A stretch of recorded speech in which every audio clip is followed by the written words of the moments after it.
I'm Mabel, 58 years old, and until 6 months ago, I was happily married to Frank for 35 years. Then a sudden heart attack took him, leaving me with nothing but medical bills and grief. I never expected what happened next. My own daughter Amanda stood in my living room and delivered the ultimatum that changed everything. Either you work or you're out on the street. That's how I became the caregiver to a paralyzed billionaire. But what happened on that very first night, I still shudder thinking about it. Before I continue my story, let me know where you're watching from in the comments below. Don't forget to hit like and subscribe if you want to hear more stories about unexpected twists life throws our way. Life with Frank had been comfortable, not luxurious, but secure.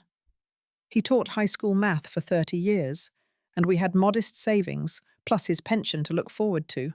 I had given up my nursing assistant job when our first child was born, deciding to be a full-time homemaker while Frank provided for us. Our daughter Amanda was always the ambitious one. Now 32, she'd become a corporate lawyer in Seattle, all sharp suits and sharper words. Her brother Jason took after his father's more artistic side, pursuing music, despite the financial struggles it brought. At 29, he was still trying to make it big, while bartending to pay rent.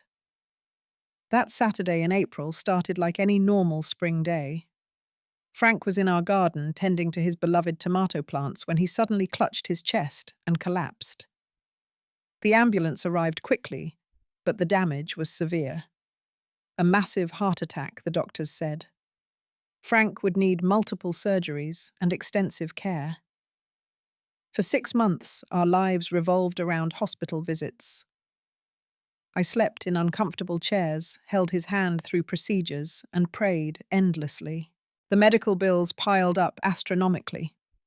First went our savings, then we took a second mortgage on our house. I never questioned spending everything we had. Frank was my world. When he died anyway, on a rainy October morning while I was getting coffee from the hospital cafeteria, something inside me broke. The funeral was a blur of faces and platitudes. He's in a better place now. At least he isn't suffering. Empty words that did nothing to fill the Frank-sized hole in my life. Grief consumed me for weeks. I barely ate, rarely slept, and found myself talking to Frank's empty chair. The mail piled up unopened until Amanda came for a weekend visit and sorted through it. That's when the full extent of our financial disaster came to light. "Mum, did you know Dad's life insurance policy lapsed last year?" Amanda's voice was tight as she held up the letter. "He never renewed it." I hadn't known. Frank had always handled our finances. Another wave of grief hit me, not just for losing him, but for the security I'd thought we had. At first, Amanda was supportive. She helped organize payment plans for the medical bills, brought groceries, called daily. But as weeks turned to months, her patience thinned. Her calls became lectures about moving on and being practical. Then came the day I'll never forget. Amanda arrived unannounced, her expression a mix of determination and frustration. "Mom, I can't keep supporting you. I have my own mortgage, student loans, and career to focus on. Jason's barely making ends meet himself. You need to sell this house, get a job, or both." Her voice had the same tone she probably used in courtrooms. "Either you work or you're out on the street. I'm serious." The shock of her ultimatum felt like another heart attack. I was 58 years old with no recent work experience and a 3-decade gap in my resume. Who would hire me? The next few weeks were a desperate scramble of job applications. I applied for retail positions, receptionist jobs, anything I could find. Each rejection further crushed my already fragile confidence. "We've decided to go with someone with more recent experience. We're looking for someone with more technical skills." Polite ways of saying I was too old, too outdated. My savings were nearly gone when I ran into Brenda Thompson at the grocery store. We'd been casual friends when our children attended the same school. She now managed a local nursing home. "You know," she said, after hearing about my situation, "there's an unusual caregiving position that just opened up. Most people don't last because the client is challenging, but the pay is exceptional, and you have some healthcare background from before the kids, right?" That afternoon, I wrote down the phone number for Harrison Estate with shaking hands. Little did I know this call would completely transform my life. The voice on the phone was crisp and businesslike. "Harrison residence, this is Mrs. Winters speaking." I explained who I was and about Brenda's referral. After a brief pause, she asked if I could come for an interview that afternoon. "Mr. Harrison requires immediate assistance. His previous caregiver left without notice yesterday." 2 hours later, I drove through imposing iron gates that opened to a winding driveway bordered by perfectly manicured gardens.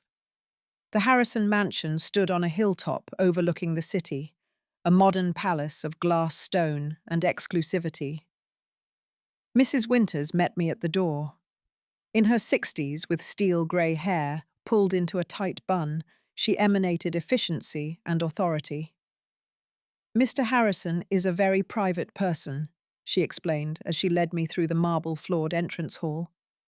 "His accident was 3 years ago. A helicopter crash left him paralyzed from the neck down." She continued with clinical detachment. "You should know that Mr. Harrison has gone through 17 caregivers in the past year. He has exacting standards and limited patience for incompetence." 17, I stammered, my confidence wavering. "Mr. Harrison is difficult," she admitted. "But the compensation reflects that. The position pays $150,000 annually plus room and board, private quarters, full benefits, and 1 day off weekly." The amount stunned me. It was nearly 3 times what Frank had made as a teacher. With that salary, I could keep my home and pay off the medical bills within a year. "What experience do you have with quadriplegic care?" Mrs. Winters asked as we climbed a sweeping staircase. "I was a nursing assistant before having children," I admitted. "But that was 30 years ago." She nodded without comment and opened double doors to a vast bedroom suite. Floor-to-ceiling windows offered panoramic views of the city below. In the center, a hospital-grade bed held a man who barely moved as we entered. Thomas Harrison had once been a commanding presence in business media, the ruthless tech mogul known for destroying competitors and building a multi-billion-dollar empire. The man before me retained his sharp features, but his body was motionless beneath a silk coverlet. Only his eyes moved piercing blue and intensely focused. "Another one, Mrs. Winters." His voice was surprisingly strong. "She looks older than the others." I flinched but straightened my shoulders.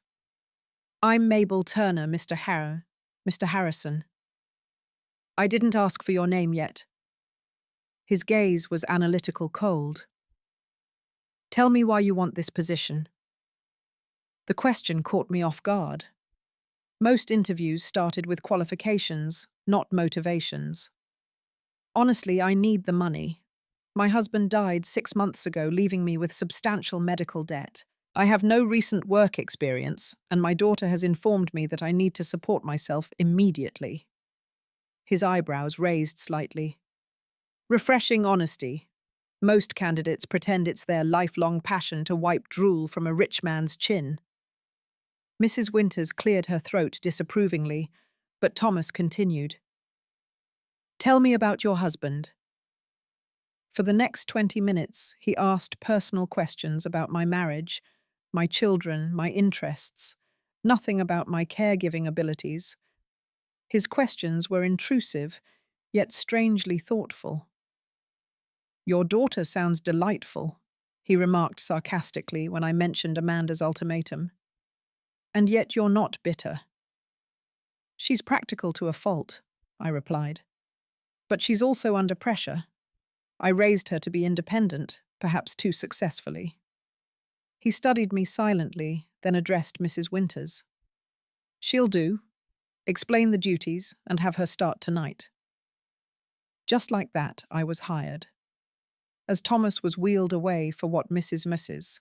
Winters called his afternoon therapy, she outlined my responsibilities: medication, management, feeding, bathing, physical repositioning, and overnight monitoring. Mr. Harrison sometimes experiences night terrors, she explained.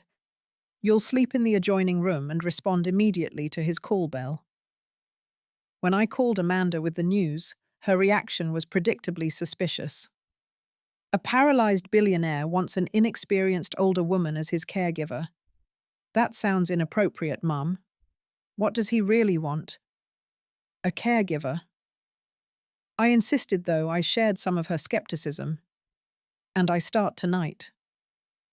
As I packed a small suitcase, I stared at the photo of Frank on our bedroom dresser. Well, this wasn't the retirement plan we discussed, I whispered to his smiling image. But I'm not ready for the street just yet. My servant quarters, as Mrs. Winters called them, were hardly servile. The spacious room had an attached bathroom, with marble fixtures, a queen-sized bed with Egyptian cotton sheets, and a small sitting area with a view of the gardens. It connected to Thomas's suite, through a discreet door that would allow me to hear his call bell at night. Before I could properly unpack, Mrs. Winters introduced me to the other staff members. Gloria, the cook, was a round-faced woman with a warm smile that contrasted with her terse words. He likes his meals exactly on time, not a minute early or late. Henry, the groundskeeper, merely nodded when introduced, his weathered face revealing nothing. Peter, Thomas's personal assistant, was young and nervous, constantly checking his phone for messages. Mr. Harrison's business empire doesn't stop because of his condition, he explained. The training began immediately, Mrs. Winters demonstrated the mechanical lift for transferring Thomas from bed to wheelchair, the feeding techniques to maintain his dignity, and the exact method for administering 10 different medications. His condition requires precise care, she emphasized. The smallest deviation from schedule can cause him significant discomfort. When I asked about his medical history and prognosis, she frowned. That information is confidential. All you need to know is that his condition is permanent, according to all specialists. Mr. Harrison has accepted this reality, and so should you. Never discuss rehabilitation or recovery. Such false hope is cruel. By late afternoon, my head was spinning with instructions and schedules. Then came my first solo interaction with Thomas since the interview. Your uniform is inadequate, were his first words as I entered his study. He was positioned in a customized wheelchair facing the windows, only his profile visible to me. I looked down at the scrubs Mrs. Winters had provided. I was told these were appropriate. They're medical institutional. I'm not in a hospital, this is my home. He used a mouth-controlled mechanism to turn his chair toward me. Tomorrow wear normal clothes. Nothing tight or revealing, but not these reminders of infirmity. Dinner service was my next challenge. Gloria delivered a tray with Thomas's precisely prepared meal, each item cut into exact bite-sized pieces. I followed the feeding protocol Mrs. Winters had demonstrated, trying to make the experience as dignified as possible. You're too hesitant, Thomas commented after several silent minutes. I won't break if you move more efficiently. I'm still learning, I admitted. Yes, you are. His eyes held mine. Why did you really take this job, Mabel? Most people run screaming after meeting me. I told you, I need the money, and that's worth enduring me. A trace of something vulnerable flashed across his face before disappearing. I endured 6 months watching my husband die inch by inch, I replied quietly. I can endure most things now. He said nothing more during the meal, but the atmosphere had shifted slightly. The evening routine was exhausting. Bathing, changing medication, positioning for sleep. Each task required precision and strength I wasn't sure I possessed. By the time I retired to my room at 11, my back ached and my confidence wavered. How would I manage this day after day? I fell into deep sleep almost immediately, only to be jolted awake by an insistent buzzing. The call button. I checked the clock.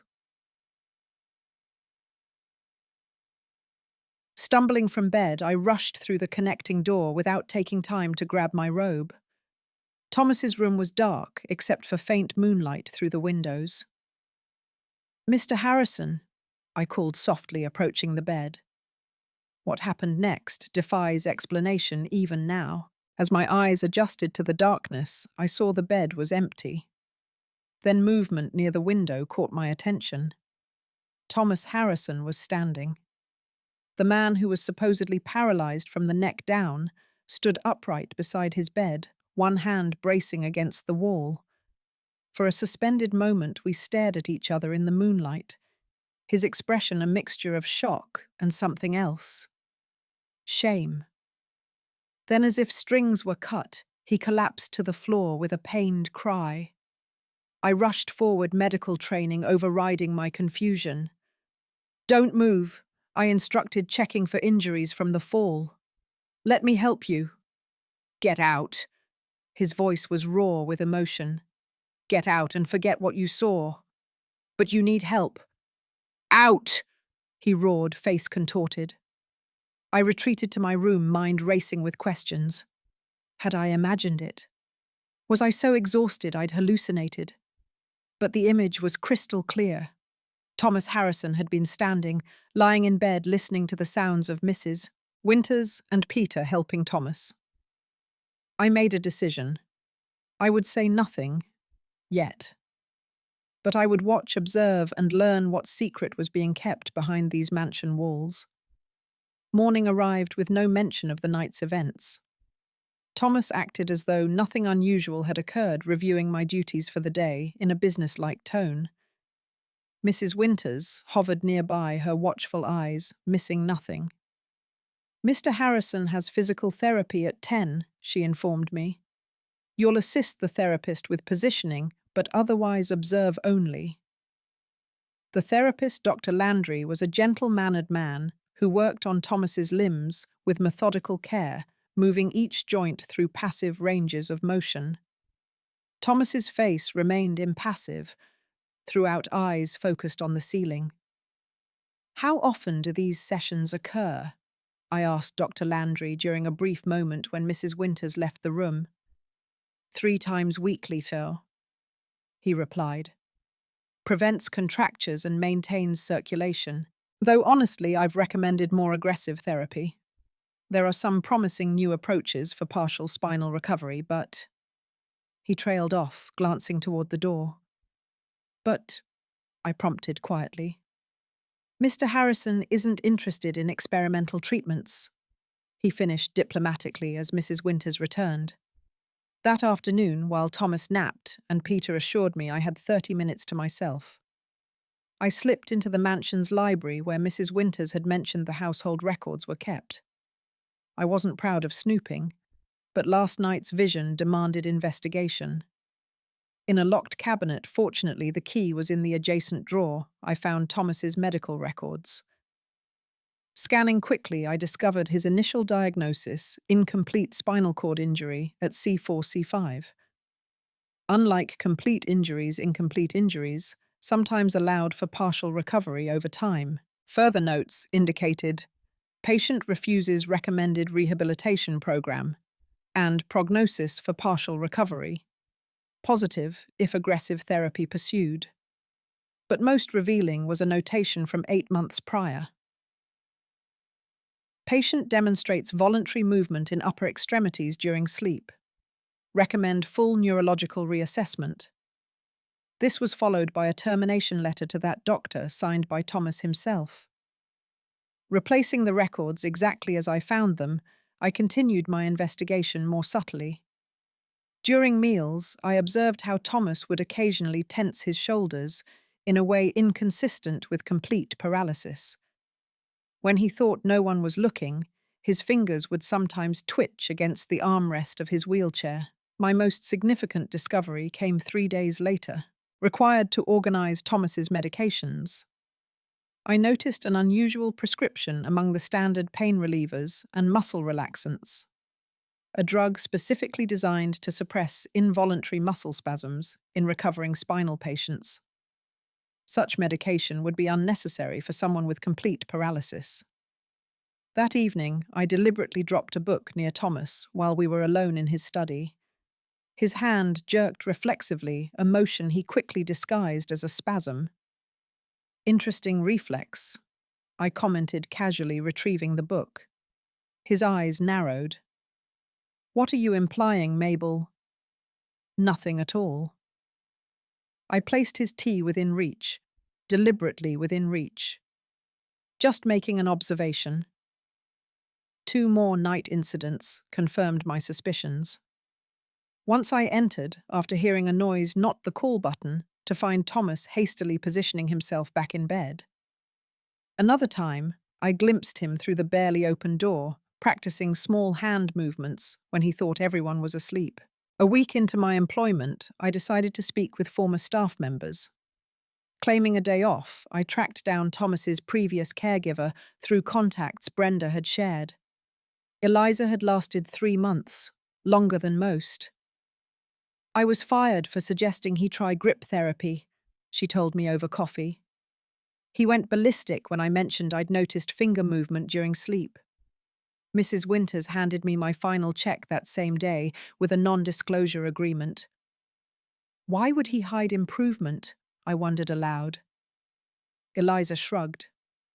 "Fear, maybe.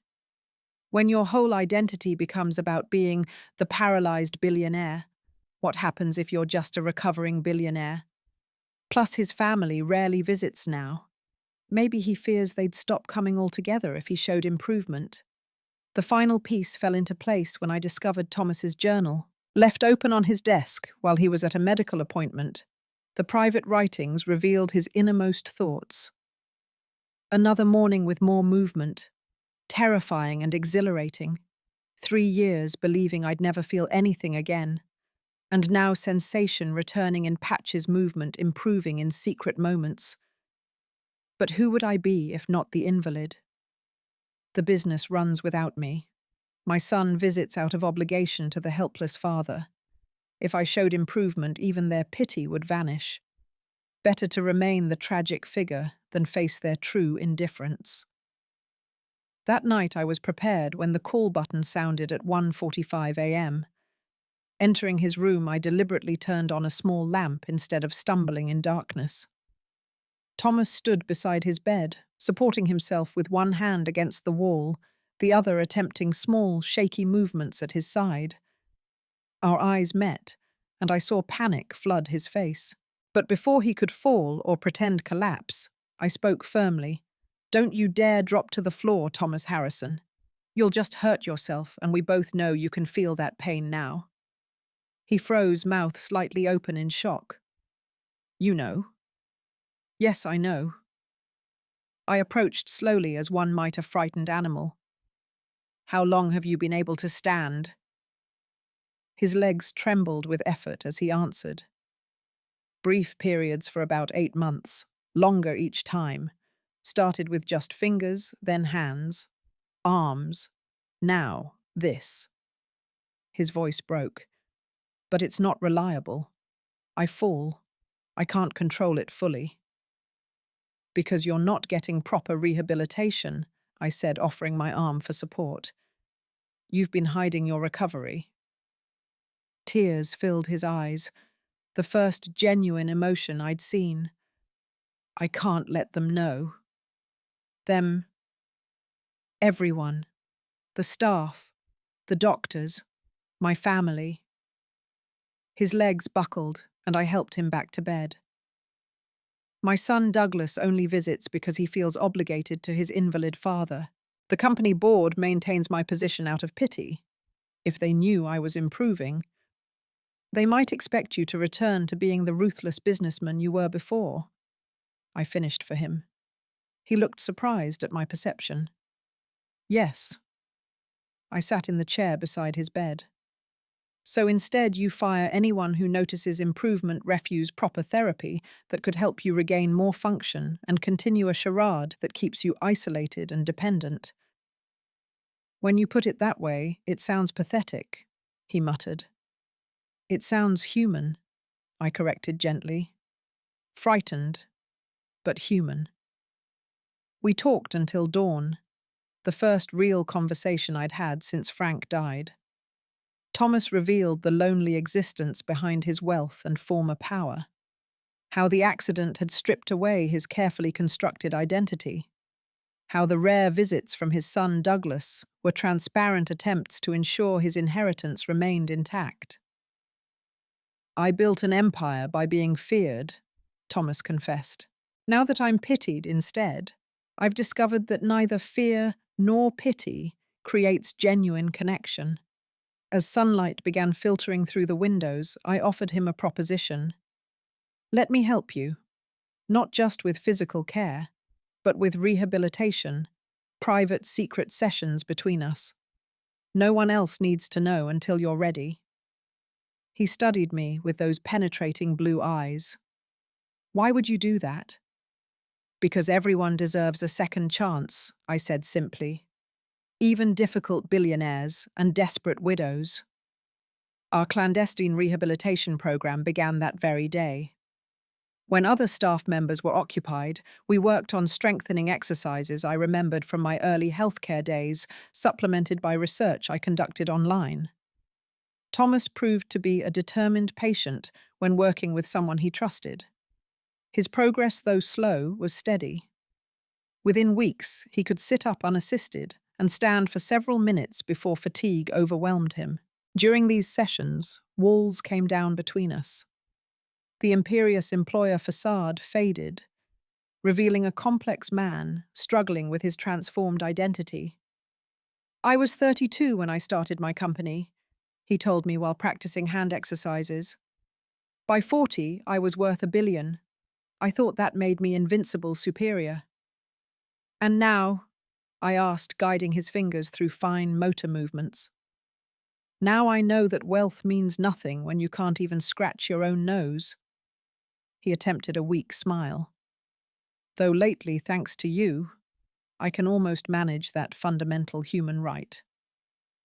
I learned about his childhood in poverty, his ruthless climb through the tech industry, and his failed marriage to Douglas's mother. She left when Douglas was 10, said she'd married an ambitious man, but was living with an obsessed one. In turn, I shared stories about Frank, our modest but love-filled life, and my children's contrasting paths. Thomas seemed particularly interested in my relationship with Amanda. She reminds me of myself, he observed. Achievement-focused, practical to a fault. Too practical to understand that some things can't be fixed with a checklist. I agreed. When Frank died, she allowed 2 weeks for grieving, then expected me to move forward efficiently. And your son Jason, correct. He has the opposite problem, lives completely in the creative moment with no practical considerations. Currently living in a shared apartment with 3 other musicians pursuing dreams but struggling to pay rent. Thomas nodded thoughtfully. Both approaches have their weaknesses. As weeks passed, I noticed subtle changes in Thomas beyond physical improvement. He became more patient with staff, occasionally expressing gratitude, shocking Mrs. Winters into momentary silence the first time he thanked her for arranging a video conference. Our companionable routine was disrupted one morning when Mrs. Winters announced, "Mr. Douglas Harrison and his wife will be arriving for lunch." They decided to visit on their way to their Aspen vacation. Thomas tensed immediately. Inform the chef to prepare Douglas's preferred meal, and Mabel will need to be particularly attentive during their visit. After Mrs. Winters left, he turned to me with uncharacteristic anxiety. They cannot suspect anything, Mabel. Douglas hasn't visited in 3 months. This sudden appearance means something. Douglas and Marianne Harrison arrived precisely at noon. Douglas was a younger, less substantial version of his father, handsome, but with a weakness around his mouth that Thomas's features didn't possess. Marianne was expensively maintained, her smile never reaching her calculating eyes. "Father, you're looking the same," Douglas greeted, barely glancing at Thomas, before surveying the room as if assessing its value. "Douglas, Marianne, this is my caregiver, Mabel." Douglas acknowledged me with the briefest nod, the kind reserved for furniture or appliances. Marianne didn't bother acknowledging me at all. Throughout lunch, which I fed to Thomas with practiced dignity, their conversation revealed their true purpose. Douglas casually mentioned estate planning considerations and long-term care options, while Marianne commented on how isolated Thomas seemed in this enormous house. The board members have been asking about succession planning. Douglas mentioned examining his wine glass. Given your condition's permanence, they feel a formal transfer of voting rights might be prudent. Thomas's eyes met mine briefly. This was exactly what he feared, the beginning of being erased from his own company, his own life. "My condition remains unchanged," Thomas responded carefully, "as does my mental capacity to make business decisions." "Of course, Father," Douglas soothed. "But appearance matters. Shareholders get nervous about a CEO who hasn't been seen in public for 3 years." After they departed with insincere promises to visit again soon, Thomas remained silent for a long while. "You see," he finally said, "the vultures are circling. If they suspected any improvement, they'd still be vultures," I pointed out. "But they'd be circling a living man, not someone who's given up."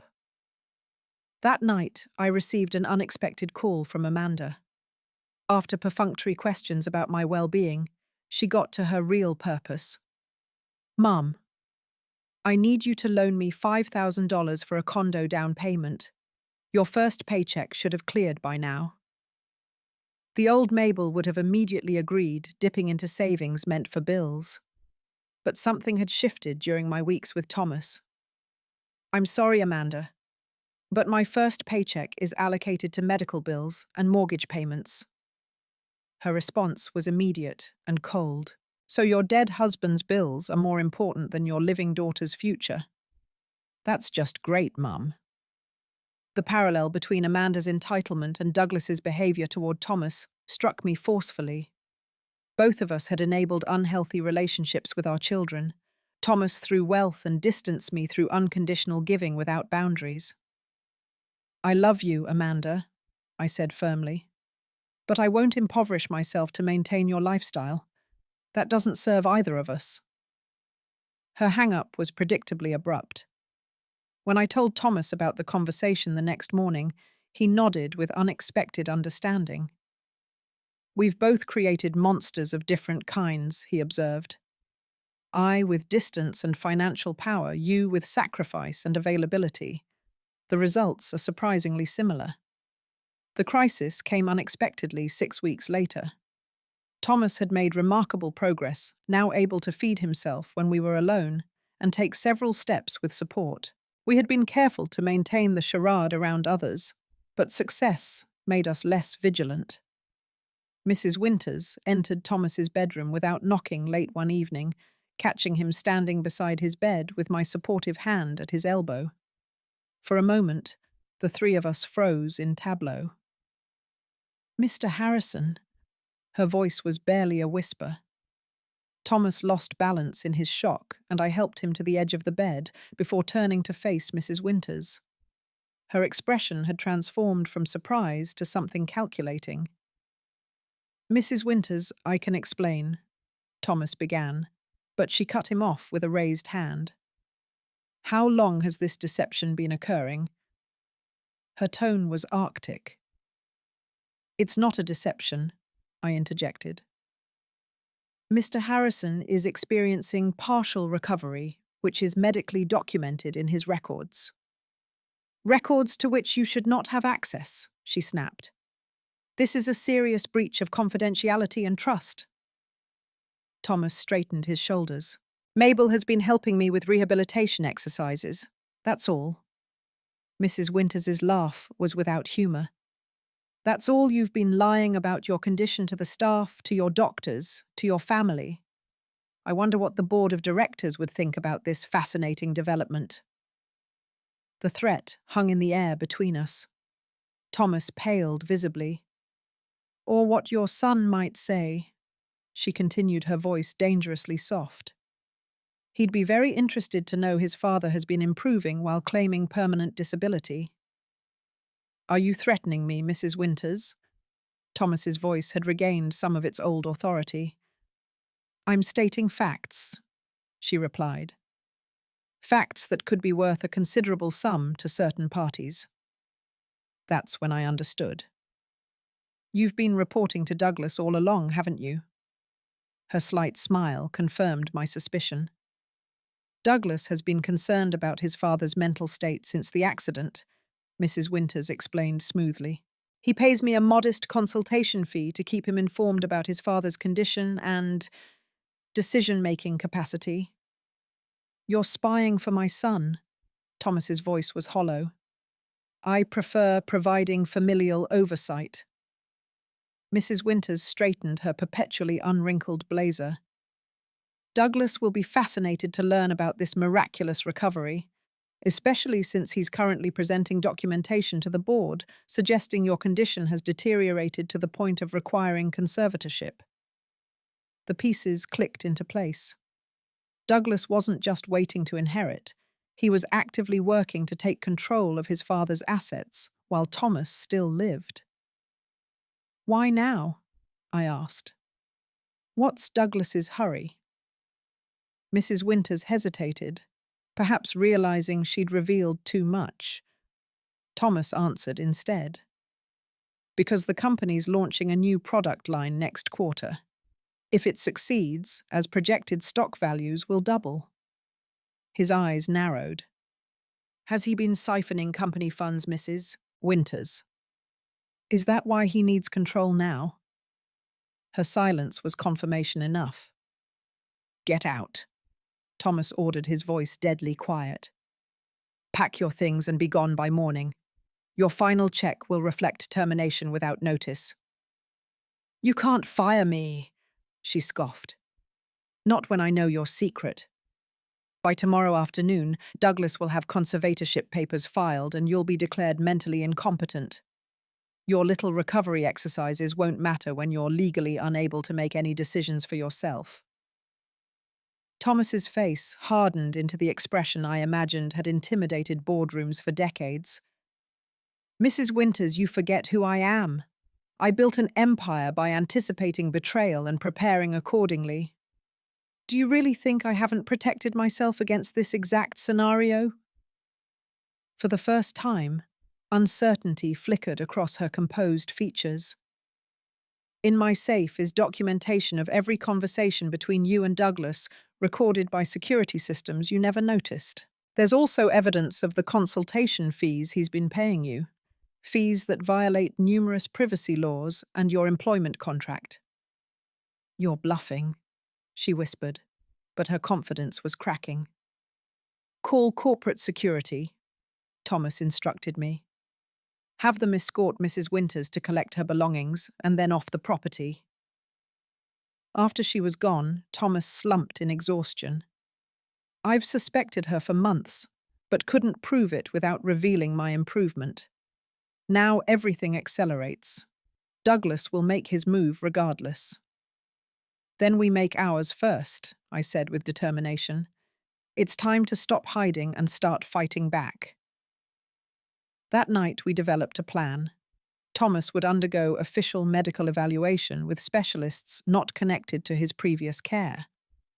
We would document his improvement legitimately while gathering evidence of Douglas's financial manipulations.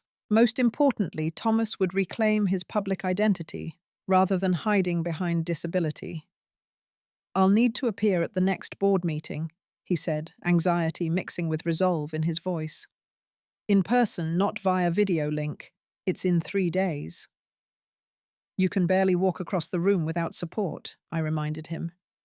Then I'll use a walker or you'll help me. But I need to show my face and my mind are still functioning. It's the only way to stop Douglas. The next morning brought a crisis we hadn't anticipated.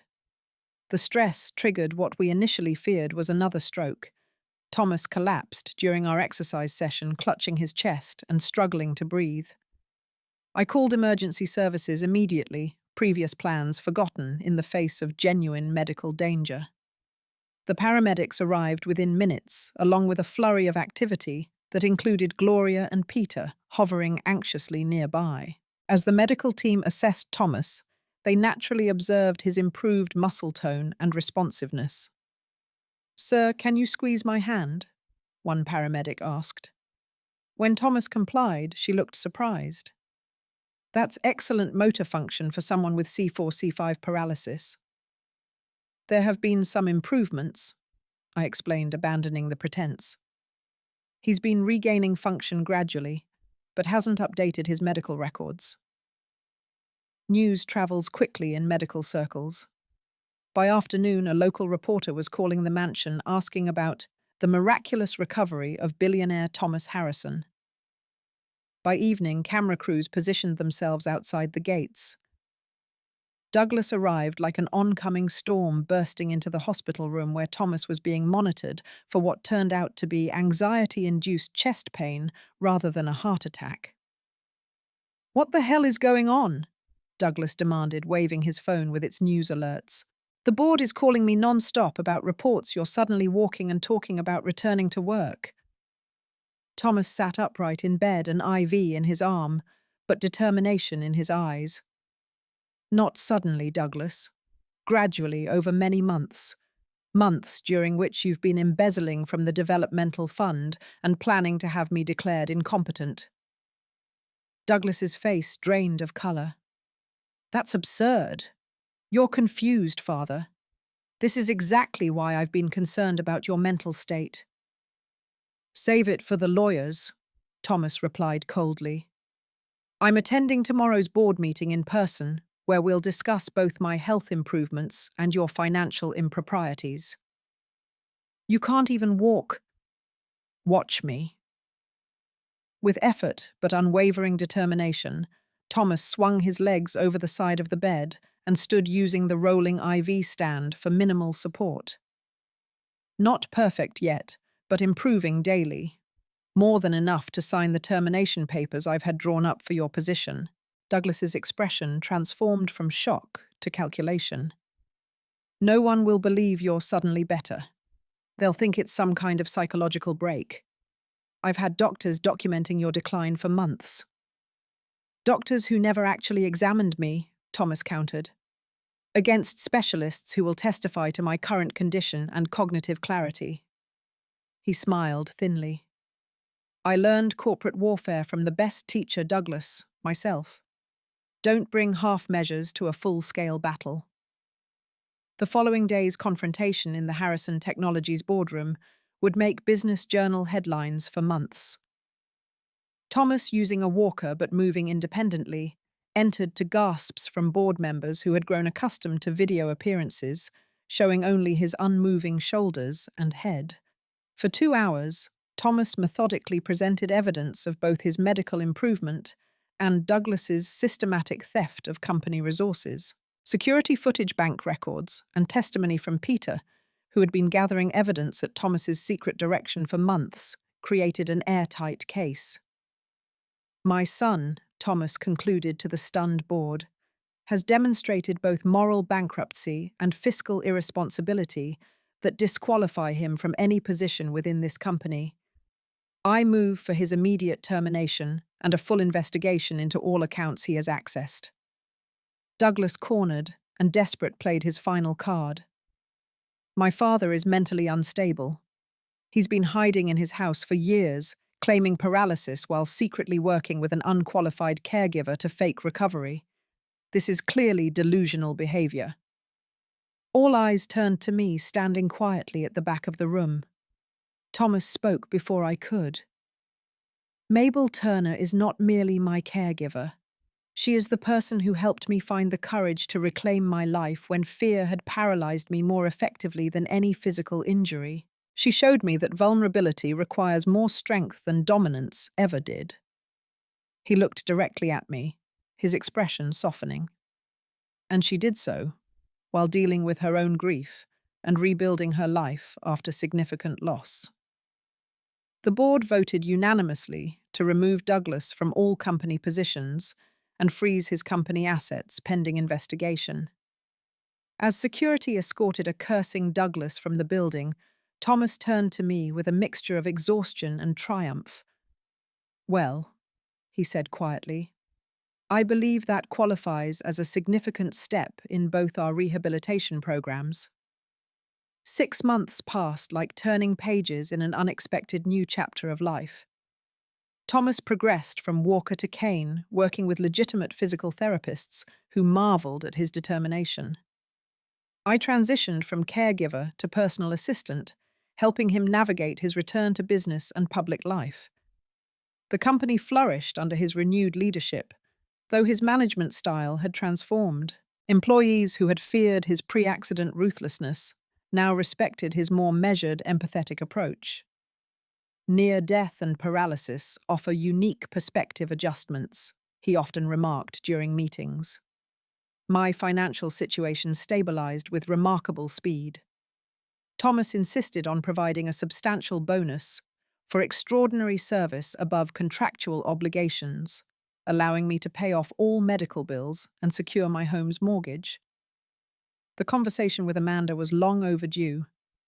We met at a neutral coffee shop, her expression guarded as she slid into the booth across from me. "You're looking well," she observed cautiously.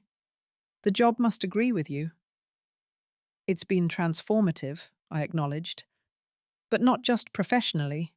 I've learned important lessons about boundaries and relationships." Her eyebrow arched. Meaning I love you deeply, Amanda. But I've enabled patterns that aren't healthy for either of us. I've been trying to buy your approval and attention with financial and emotional sacrifices."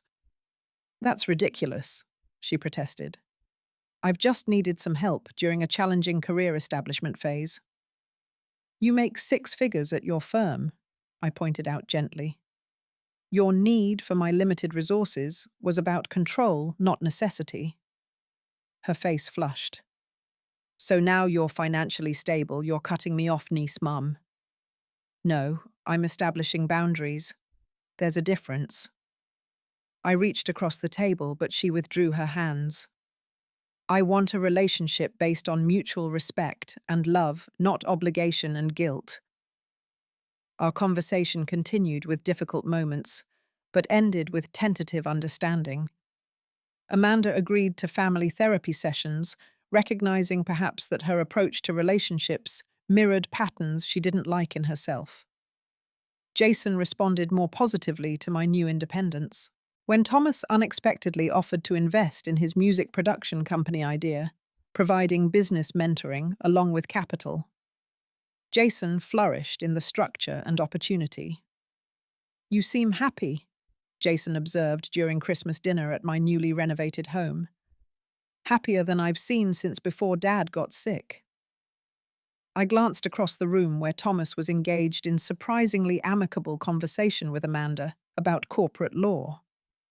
"I've found purpose again," I admitted, "and unexpected friendship." Thomas caught my eye and smiled, a private moment of connection across the crowded room. Our relationship had evolved in ways neither of us had anticipated. What began as employer-employee had transformed first into friends, then into something deeper neither of us had named yet. When he asked me to accompany him to a business conference in London, not as assistant, but as companion, we finally addressed the unspoken feelings between us. "I'm not looking to replace Frank," Thomas said, as we walked through Regent's Park. His cane now used more for security than necessity. "Just as you're not a replacement for who I was before the accident." "We're both second draft versions of ourselves," I agreed. "More honest, maybe, more aware of what matters." And what matters to you, Mabel? He asked, stopping to face me directly. Authenticity, connection, purpose. I met his gaze steadily. I've found all three since that night I saw you standing in the moonlight. He took my hand, an action that would have been impossible months earlier. I was paralyzed long before the accident, Mabel, frozen in patterns of achievement without meaning, wealth without joy. You didn't just help me walk again, you helped me live again. A light snow began falling as he proposed a partnership, business and personal, that would honor our pasts while embracing our unexpected future together. Standing in that London park, I thought about the strange path that had led me here, from desperate widow facing homelessness to standing hand in hand with a man who had learned the same hard lessons I had about what truly constitutes wealth in life. That evening, I called Amanda and Jason with the news. Amanda was predictably practical. "Have you discussed a prenuptial agreement?" While Jason was simply happy. "Does he make you smile, Mum?" That's all Dad would have cared about. He did make me smile, and think, and grow. The traumatic ultimatum that had once seemed like the end of my world had become the doorway to an unexpected new beginning. Life writes chapters we could never outline for ourselves. Sometimes the most devastating losses create space for new possibilities we couldn't otherwise have imagined. And sometimes when you think you're at your most desperate end, you're actually standing at the threshold of your most authentic beginning. What unexpected turns has life taken you on? Have you ever found strength in your most vulnerable moments? Share your stories in the comments below. Don't forget to like, subscribe, and share if this story resonated with you. Remember that second chances come in the most unexpected forms. We just need the courage to recognize them. Thank you for listening to my journey, and may your own path lead you to authentic connections and unexpected joy.